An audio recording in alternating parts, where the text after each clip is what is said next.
of the day, sponsored by Heineken. Enjoy Heineken responsibly. The Steelers keep making news for the wrong reasons. Earlier this week, GM Kevin Colbert defended Ben Roethlisberger's right to criticize teammates. He added that Ben has, quote, 52 kids under him, quite honestly. Well, that didn't sit well with Steelers veterans. NFL Network reports that quite a few players are a little skeptical about him calling them kids.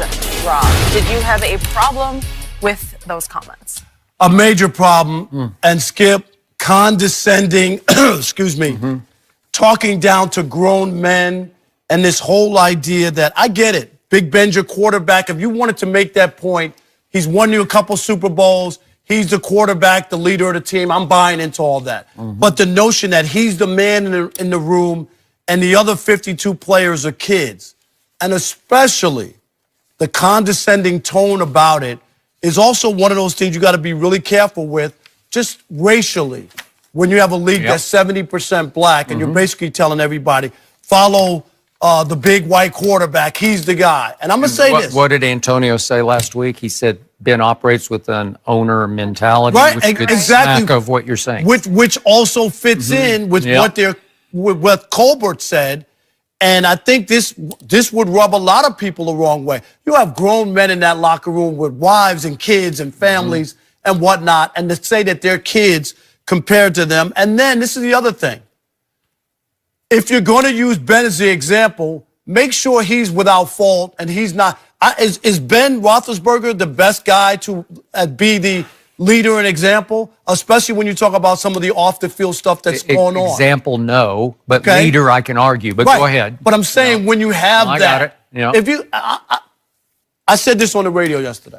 I don't believe any way that you would hear that. Here's a compliment for Tom Brady and the Patriots, that would ever come out, even though you might even be able to get away with it with Tom Brady, with all the winning, all the success, and all the, you know what I mean, that's gone on over all these years. I don't believe they would do that and put that out there the way that they have. And we know now. It's funny, in New England, there's no real GM because Belichick he wears both hats, really. But go ahead. Yeah, and the other part is, when you think about this, now for all the people just want to bash AB and say Antonio Brown, now you might have a reason why when you look at this and say, you don't know what Ben said to him or what tone or how it was done to where he was offended.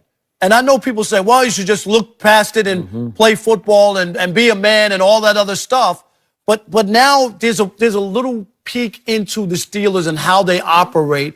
And maybe he has a case. Maybe there's more examples and other stuff. I'm not saying AB is without fault and he hasn't done some things that you wish he wouldn't have done because he's such a great player. That was an understatement. No, I'm just saying. Yep.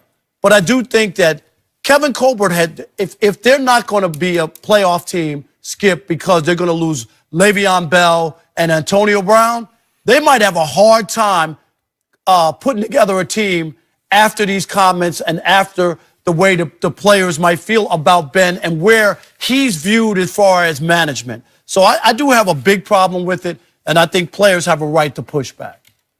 By the way, there have been so many negative comments come out of that locker room over the last 2 years. This ranks about 8th to me. That's how bad it's been. That's how in disarray, that's how chaotic that locker room has become. In part, I find these comments sad on a bigger picture level because I remain a big Mike Tomlin fan. I've always said on national TV for years, if I could play in the NFL, I'd want to play for that guy because every time I watch him post-game, or even pre-game, he inspires me. I want to play. I want to suit up for him. But he lost control of his locker room. In part, these Kevin Colbert comments became an indictment of Mike Tomlin because he should be the final voice in the locker room. He should be the buck stops with the head coach, and it hasn't stopped with the head coach, and it's almost like a desperate plea to the locker room. Okay, I'm going to anoint a new leader who should have been a leader all along, our quarterback. And I got to tell you, I get these were harsh comments. They were over strong comments. They became shrill. They became between the lines, explosive and controversial, and for all the reasons you just brought up. but the point of them, the principle of them, the bottom line of them was all solid to me. It all made sense to me because the first statement he made was he's the elder statesman. Well, he is the elder statesman because he's the only one left from the last Super Bowl team, right? And Ben has played in 3 and won 2. He has not been a choir boy off the field. And we know about the 2 major incidents, for one of which he got suspended, right? And so you're good on that one. I give you all those points. But I think it's a desperate plea to everyone else in the locker room when he's talking about he's got 52 kids under him. He means in football years that they just don't have the experience that Ben has had on the biggest stage. Nobody else has played in a Super Bowl. And his point was, when you do get other guys playing in the Super Bowl, then they can say, it's my turn to start to lead this team. But they don't have anybody who even qualifies as a leader on this team because they're younger and less decorated than the quarterback. I think you could have said it in a better way, and I think that the way he said it, you read more into it. Just the idea that somebody's a kid because they didn't win a Super Bowl or Ben is the last guy. Just doing it on experience. You know what I mean? It could have been said differently, and I'm just saying as far as experience, but to say that you should just listen to Ben no matter what because he was the last guy from the Super Bowl if you look team. hard over the last 2 years, a lot of players in that locker room have acted like kids, starting with Antonio. Well, and that might be coaching, though, but that doesn't mean that there aren't grown men in there. And for Kevin Colbert to act as if there aren't any grown men just because a handful skipping, I'll give you that. But that doesn't mean there aren't veterans in there who are grown men who are going to work every day and trying to make, trying to win something. They were 6-2 last year. They were 6-2 on their way. Did Ben lead them to the playoffs? No, but it was a deeply troubled football team. It was. There's a lot of things. They did have a big late season win against New England. Remember that? Yeah, but that was the one where Tom Brady couldn't even throw the ball out of bounds. Couldn't throw the ball out of bounds. Yeah. Don't you remember that bad pick? Who won the Super Bowl? I forget. Oh, I remember. Who won? The Patriots defense. Remind Rob. The Patriots defense. They won the game against the Chargers and at the Chiefs. That's all. Forget it. Yeah, that's Different story. I have covered this league, maybe too long, but I've covered this league since the 70s. Every team I've ever covered, by definition, the quarterback was the leader of the football team. And I think Kevin Colbert is saying, why don't we get back to basics here? That guy, he has played in 3 Super Bowls. Shouldn't he be the final say in our locker room if the coach can't? And I go all the way back to the old Rams of the 70s here, the Chuck Knox Rams. James Shaq Harris was the quarterback. He was the first black quarterback who was a starter, like a consistent starter. I got to know James, had the pleasure, the honor of knowing him, and he became the leader and the voice of that football team that was obviously a pretty white football team, but he took over. God bless him, because you want to talk about blazing a trail, but he played the premier position.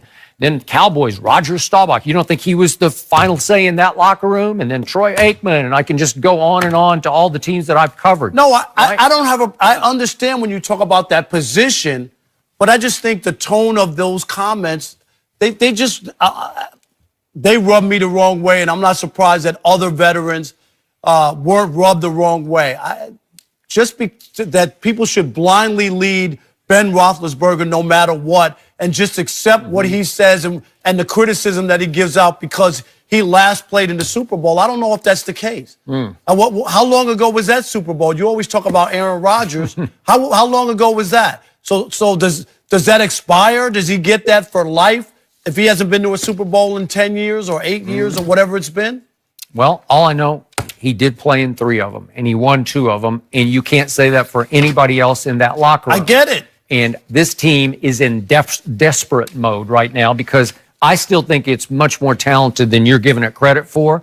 And I do think that no Le'Veon, no Antonio, if in fact that happens, will be addition by subtraction. The team is still talented enough to win this division and at least be a playoff team. Do I think they can compete for the championship or the AFC title? No, I do not think they can. But Juju Smith-Schuster is big time. Yeah, will he be the same, though, and I'm not knocking him?